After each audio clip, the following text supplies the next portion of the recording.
Praise the lord. దేవునికి మహిమ కలుగును గాక. అందరూ బాగున్నారా? ఈ దినం దేవుని వాగ్దానం, ఆశీర్వాదం. యెహోవా ఆశీర్వాదం నీ మీద నుండును గాక. 129వ కీర్తన 8వ చరణం. అవును, దేవుని ఆశీర్వాదం ఎంత గొప్పదో.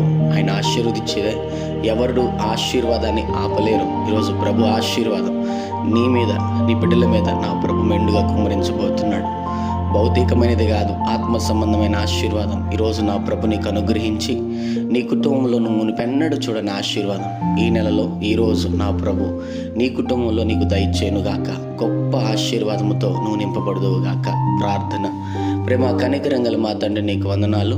ఈ ఉదయకాల సమయంలో బిడ్డలను మీరు దీవించి బలపరిచి వారు వెళ్తున్న ప్రయాణంలో, మార్గముల్లో, పనుల్లో, ప్రయత్నముల్లో ప్రతి క్షణం ప్రభువా ఈ దినం మీరు వారిని కాపాడి బలపరిచి నీ ఆశీర్వాదమునందు నీ బిడ్డల ఎడల గొప్ప ఆశీర్వాదముతో కృపతో నింపి దీవించమని యేసు నామములో అడుగుతున్నాం తండ్రి. ఆమేన్.